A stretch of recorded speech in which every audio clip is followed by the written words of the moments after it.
The stock market takes another dive as investors search for diamonds in the rough. In today's cover story, consumers look forward to it. Retailers depend on it. What's in store for the critical holiday shopping season? Plus, should small-time investors stay away from Ebola stocks? And are you ready for tech gadget implants? First Business starts now. You're watching First Business. Financial news, analysis, and today's investment ideas. Good morning. I'm Angela Miles. It's Tuesday, October 14th. In today's first look, the stock market sell-off accelerates. The S&P 500 broke through the key level of 1,900 on Monday. Aggressive selling was happening at the end of the session. The Dow took a triple-digit tumble, losing 223 points. The Nasdaq plunged 62. Gold bounced $11 as oil slipped 75 cents. High-profile banks report earnings today, with Wells Fargo, JP Morgan, and Citigroup all turning in profit results for the third quarter. And chip check. Shares of Advanced Micro Devices suddenly plummeted more than 9% after the close last night. The big chip maker Intel reports earnings tonight. Chris Gersh of Altamus Capital joins us now for the breakdown in the stock market. Good to have you here. And what are some comments that you're hearing from the trading floor off of what we are now seeing in the market? Angie, yesterday on the close, I had traders going through the bid to get short on the futures side. It closed around 1865, and I really think that scared a lot of the traders, the fact that everyone was trying to get short so much. So I'm not buying going into today. Well, the volatility index is on the rise. So is that one more reason to sell this market, or will we see a turnaround?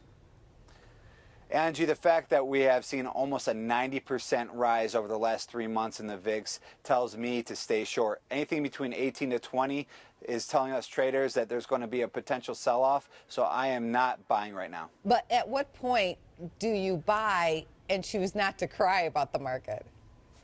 At what time do I buy? When we've had about a 4 or 5% pullback. I don't want to fish for names right now, maybe high dividend yielding stocks. But as far as a trader is concerned, I'm not looking to go long the S&P futures anytime soon. Chris, have a good trading day. Thank you. Time to say good morning to Chuck Coppola, who is looking ahead to the holidays. Good morning, Chuck.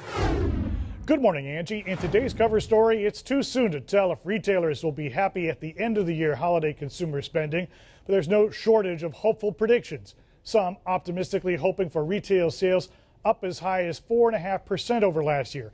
However, that is tempered by news today from Bankrate.com. 2/3 of Americans are limiting how much they spend each month, according to Bankrate.com, which concludes that it could be an ominous sign for holiday shopping. Even though consumers are feeling better about their overall finances, they're not seeing more money in the paycheck, and that is the single biggest reason why 2/3 of Americans are holding back on their spending every month. 32% of respondents, particularly those over 30, blame stagnant income, while 29% of those under 30 blame the need to save more. But plenty of others expect a rosier picture. The Prosper Spending Score predicts 8% growth. The National Retail Federation, 4.1%. And Deloitte, which factors holiday-related spending made in January, expects sales between 4 and 4.5%. Retail analyst Jim Dion thinks it won't be a great season, but not bad, with consumer confidence boosted by lower prices for gas and heating. So if there's more dollars in people's wallet in November and December, if we don't get hit with some really severe cold as we did last year early, that can argue for the consumer, going out. The early indicators are mixed. Back-to-school shopping was the slowest in 5 years, but the International Council of Shopping Centers expects more Halloween spending, and holiday hiring plans could add as many as 800,000 seasonal workers, the most in 15 years. So which indicators are most accurate? Even when you talk to consumers, what consumers say they are going to do and what they then ultimately do are always two different things. I don't know how they're going to really ramp up their spending, whether it's holiday shopping season or anything else, until they start to see more money in the paycheck. It's why we've been in this perpetually slow growth economy. And digital e-commerce is expected to grow. Deloitte expects as much as half of all retail store purchases will be preceded by some online activity, such as comparative pricing. Checking other news, officials brace for the possibility that other nurses and healthcare workers who treated Ebola victim Michael Duncan could contract the deadly disease. TV station WFAA reports a nurse, Nina Pham, who treated Duncan tested positive for Ebola over the weekend. A human trial of an Ebola vaccine made in Canada started Monday. 40 healthy volunteers will be tested at the Walter Reed Army Institute in the U.S. Results are expected by December. A small U.S. company called New Link Genetics holds a license for that vaccine. Shares rallied 23% Monday. Operations at an international airport hub are back to normal. The Federal Aviation Administration's Chicago Center in Aurora, Illinois is back online. It follows a 17-day outage at the site after a disgruntled employee set fire to some of the facility's equipment. The employee was reportedly outraged over an impending transfer to Hawaii. Now the FAA reports that the facility is operating normally despite some minor delays due to stormy weather. Chrysler is back on Wall Street. The newly combined Fiat Chrysler automobiles opened for trade on the New York Stock Exchange Monday. The stock had a strong opening, racing up to $9.55 before closing just below $9. Chrysler has not traded publicly in 7 years. Chrysler Fiat hopes to sell 7 million cars by 2018. Ford is ramping up hiring at its plants in Dearborn, Michigan. The car company is bringing on 850 workers as it gears up for high-volume production of the F-150. The pickup will be made with an aluminum alloy body for the first time. Since 2011, Ford has hired 23,000 hourly and salaried workers. It follows massive cuts that started in 2005. Instead of fearing a serious stock market crash, money managers are on the hunt for stocks that will earn them profits. Several stocks in the S&P 500 are down more than 20% from 52-week highs, but according to USA Today, still have attractive ratings, including Delta, FMC, General Motors, Michael Kors, Xilinx, and Ford. David Traynor, founder of New Construct, says based on his analysis, the two stocks on the list he likes most are Ford and Xilinx. Well, we like stocks that trade at very defensive valuations, which means they trade at a discount to what we call economic book value. And so, for example, a couple stocks have been mentioned in the news recently, Ford and Xilinx. Both of those stocks trade at 0.8 or 0.9 price to economic book value ratios, which means their stock prices imply that the company's profits will permanently decline. So those are the kind of valuations that position you well in markets like the one we're in. Traynor adds a stock he would call overvalued is Amazon. CSX could be on track for an active day of trading. The railroad company reports earnings today. Plus, merger talks Monday gave stocks a boost. CSX rallied 5% Monday, while Canadian Pacific dropped 2% to $184. CSX is reportedly in talks to be bought out by Canadian Pacific. The Wall Street Journal first reported the story and says if the two merge, the combined market value would be $62 billion. Neither company is commenting. JCPenney hopes that a C-suite shuffle will end sagging sales. Current CEO Mike Allman is being replaced by Home Depot exec Marvin Ellison. This is the third CEO in 4 years for that retailer. Last week, JCP lowered its third quarter sales outlook. JCP stock traded last around $7.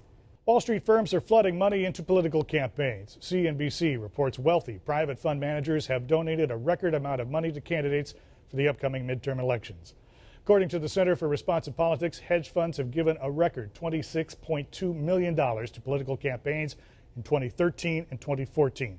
And 70% of those contributions are going to Republican candidates. Hedge funds donating the most money include Elliott Renaissance, Baupost Group, Equinox Partners, and Citadel. A couple of tech stocks could get votes of confidence from investors this week. Google has set up a special event for Wednesday when it's likely a new tablet, the Nexus 9, will be unveiled. Reports say the new device, built with the latest version of Android pre-installed, will be in stores November 3rd with a $399 price tag. 24 hours later, it's believed Apple will take the wraps off new iPads and launch Apple Pay. GoPro shares fell dramatically after a report says a GoPro camera contributed to the severity of a skiing accident. In December 2013, Formula One driver Michael Schumacher was wearing a GoPro camera on his skiing helmet when he fell and his helmet shattered. A French journalist reported that Schumacher's brain injury was caused by the camera mounting, which, according to the report, weakened the helmet. Schumacher is in the process of waking up slowly from a medically induced coma. GoPro shares closed down 76.30 yesterday. The U.S. government is taking a close look at the sale of New York's famous Waldorf Astoria Hotel to a Chinese insurance company. Hilton Worldwide sold the Waldorf last week for nearly $2 billion to Beijing-based Anbang Insurance Group. Under terms of the deal, Hilton would run the hotel for the next 100 years. However, reports say U.S. officials in Washington are concerned about eavesdropping or cyber snooping. U.S. presidents and diplomats tend to check into the Waldorf for UN General Assembly meetings. A French professor has won the Nobel Prize in economics. Jean Tirol's work focuses on how governments can successfully tame powerful firms. He has worked for decades on the effects of credit bubbles. He says the 2008 U.S. economic crisis was the result of insufficient regulation. Tirol is a professor at the Toulouse School of Economics in southwest France. Turning to the earnings calendar for today, it's Domino's Pizza, JP Morgan Chase, CSX, JB Hunt, Wells Fargo, Intel, Piper Jaffray, Johnson & Johnson, Citigroup, and Kinder Morgan. Still to come, what all big banks have in common this earnings season, plus is wearable tech already on the way out as surgically implanted tech devices are being tested? And is Apple's new pay system prepared for hackers?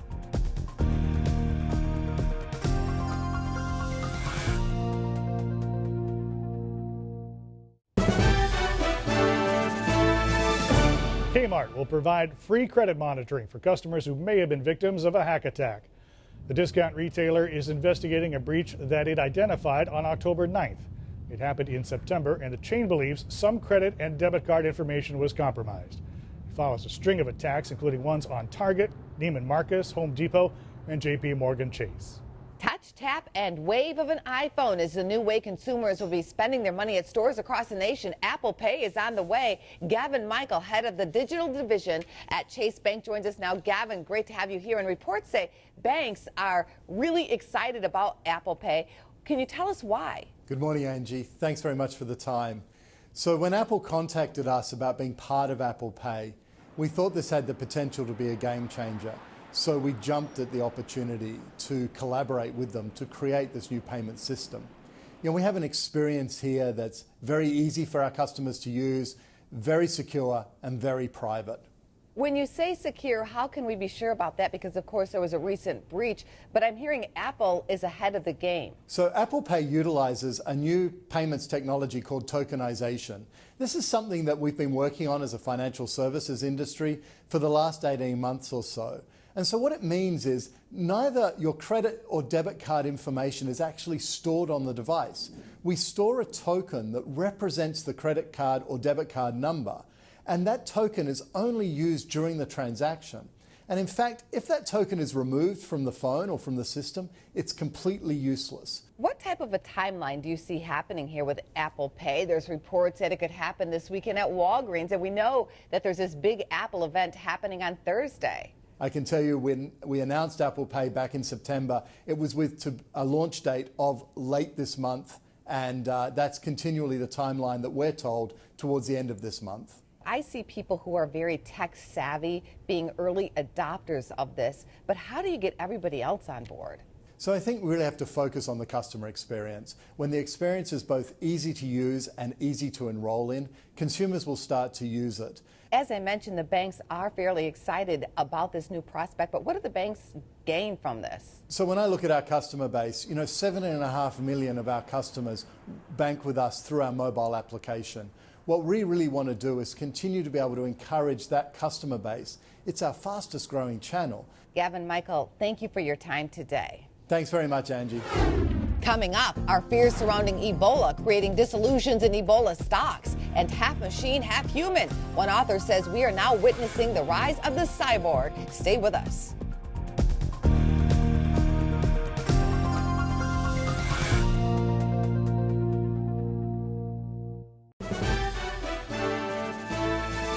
We have talked before about the arriving generation of wearable computers, the Apple Watch being the latest example. We're going to talk now about the wearable type of technology in the future. It kind of might make you feel a little uncomfortable because it's sort of electronics in you, that is surgically placed inside your body.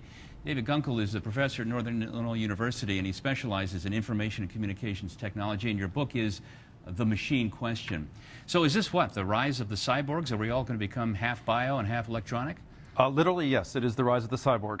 And the vision of that is both terrifying if you see the Hollywood films and the image of the Borg and things like that, but it's also celebrated by a number of individuals who see this as sort of the next iteration in human evolution, us sort of symbiotically incorporating our machines into our own bodies ourselves. And that's happening, obviously. We have pacemakers, other medical devices that are inside people. Certainly, and the next stage is to implant the ability to access data like we do on our smartphone now, but directly through your brain, image data directly on your retina, auditory information directly fed into your auditory nerve, and these sorts of operations. It does sound frightening. So who's working on this right now?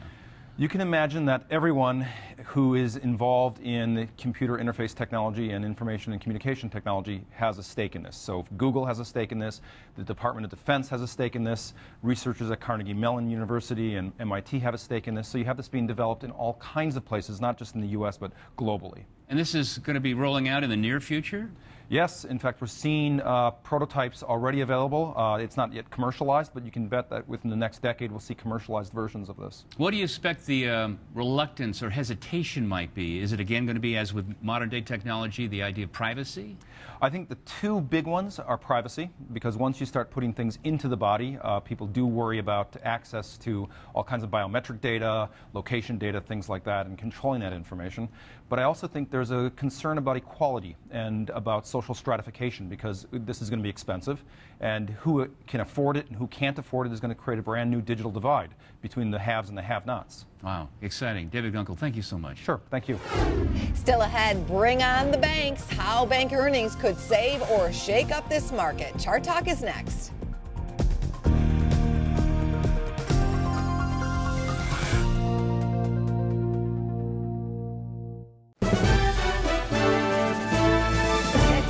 President of MWS Capital joins us now to talk about Ebola and bank stocks. What a combination, Matt, but these are the stocks that are moving the market here. Let's start with the banks.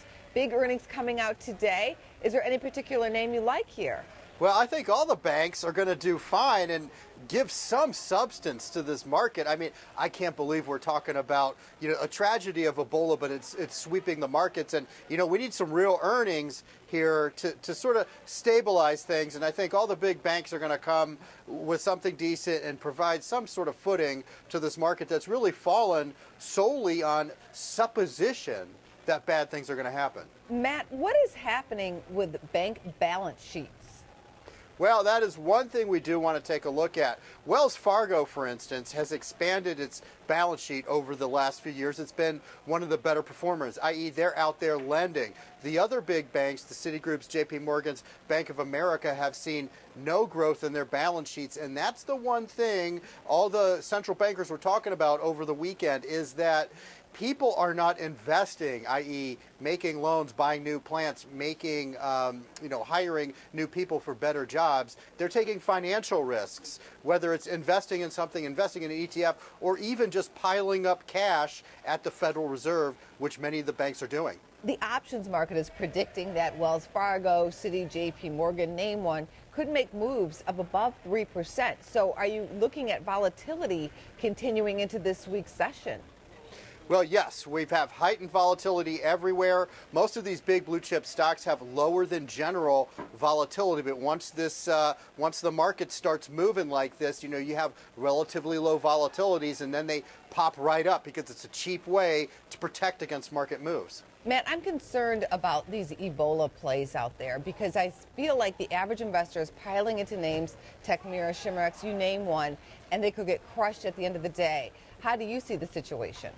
Well, I want to ask investors in Techmira out there, does anyone really know how many shares they have outstanding? Well, it's about 19 to 20 million, so it's almost a $500 million market cap.